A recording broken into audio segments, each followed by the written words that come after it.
Halo semua, selamat datang kembali di Project Review. Masih dengan saya Reza, kali ini untuk Asus Fonepad 8. Setelah sebelumnya menghadirkan Fonepad 7, sebuah tablet Android budget dengan performa yang terbilang cukup memuaskan, Asus kemudian meluncurkan seri lain dengan label Fonepad 8. Dari namanya, jelas menerangkan bahwa tabletnya kali ini punya bentang layar yang lebih besar 1 inci dibanding pendahulunya. Bentuk sebenarnya tidak jauh berbeda dibanding dengan Fonepad 7, tapi terdapat beberapa perbedaan yang langsung terlihat dari keduanya. Hal pertama tentu saja bezel di kiri kanan layar yang menjadi jauh lebih tipis dibanding Fonepad 7. Hal ini sesuai dengan apa yang tertulis di plastik pelindung layar saat pertama kali saya membuka kotak. Tidak hanya membuat penampilan tablet ini lebih oke, ukuran perangkat juga tidak bertambah besar meskipun layar lebih lebar 1 inci. Pemakaian dalam mode portrait untuk membaca atau browsing terasa nyaman dan masih bisa dilakukan dengan satu tangan, meskipun penggunaan dengan dua tangan terasa lebih nyaman. Sedangkan pada orientasi landscape untuk menonton video atau bermain game, bezel tebal yang ada cukup nyaman dan terasa cukup lega untuk meletakkan jari selama pemakaian. Perubahan desain kedua adalah hadirnya dua buah speaker stereo di bagian depan perangkat. Dengan letak yang berada di depan, penggunanya kelak tak perlu khawatir output suara terganggu karena tertutup tangan atau permukaan lainnya. Output audio yang dihasilkan sudah terbilang cukup nyaring meskipun dari segi detail masih terdengar kurang.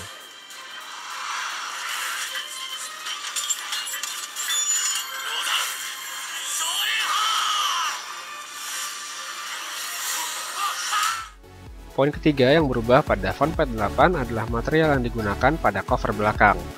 Bahan yang dipakai masih plastik, tapi kali ini terdapat tekstur yang sangat terasa ketika diraba. Letak tombol power dan volume ada di sisi kanan perangkat, sedangkan dua buah slot micro SIM card dan sebuah slot micro SD ada di sisi seberangnya. Untuk layar mengusung panel IPS LCD dengan lebar 8 inci, tablet dari Asus ini terasa sangat pas untuk mengakomodasi berbagai macam kebutuhan yang berkaitan dengan multimedia. Berbekal resolusi layar yang lebih baik, yaitu 1280x800, sudah terasa cukup untuk memanjakan mata penggunanya. Dengan kerapatan pixel ada pada angka 189 ppi, ketajaman gambar yang tampil jelas lebih baik apalagi jika dibanding Fonepad 7 yang bisa saya katakan cukup mengecewakan. Icon-icon terlihat lebih tajam dan tidak bergerigi seperti pada versi 7 inci. Meski pixel masih tampak ketika melihat layar dari jarak dekat, tapi bukan menjadi suatu hal yang besar. Saturasi warna serta kontras yang lebih baik menjadikan gambar terlihat lebih jernih dan efeknya sangat terasa ketika perangkat ini dipakai untuk menonton video. Sudut untuk melihat layar serta visibilitas saat pemakaian outdoor juga menjadi peningkatan pesat pada tablet ini. Di sisi software, seperti biasa, Zen UI masih menjadi menu utama pada tampilan Fonepad 8. Absennya fitur berlebih yang tidak perlu juga membuat sistem pada Fonepad 8 bekerja lebih enteng tanpa beban tambahan. Tampilan UI pada Fonepad 8 sudah tergolong sederhana, namun jika ingin membuatnya lebih sederhana lagi, Easy Mode yang bisa ditemui pada menu setting bisa diaktifkan.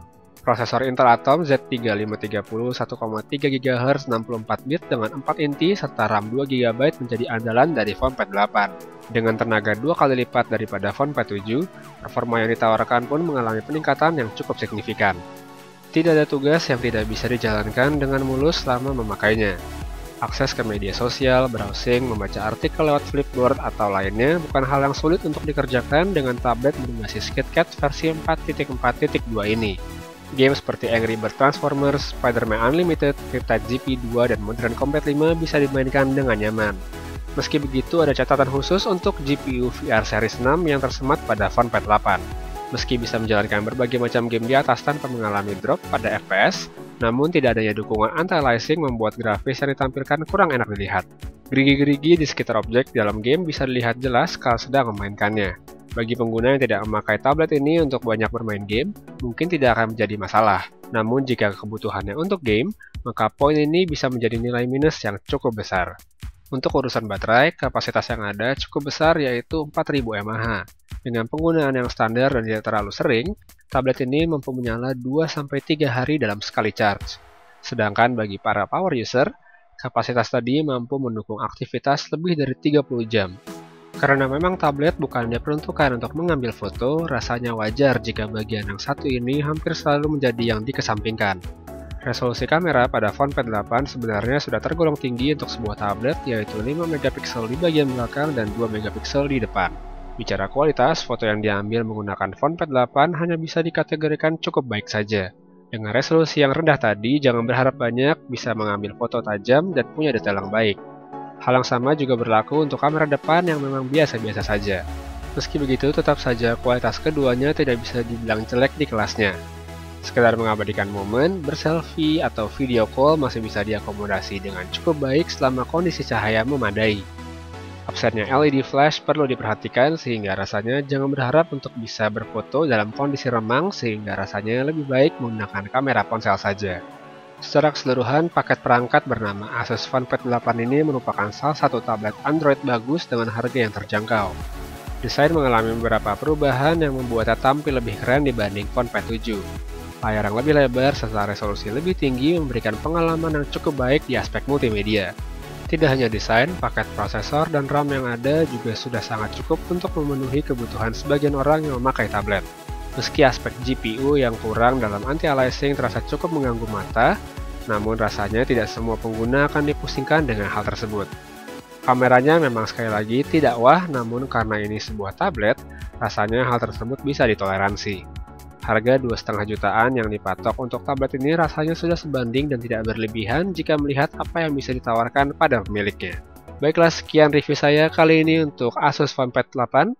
Terima kasih sudah menyaksikan video ini dan jangan lupa untuk klik tombol subscribe di bawah. Saya Putu Reza dari Project Review pamit, ketemu lagi di video selanjutnya and have a nice day!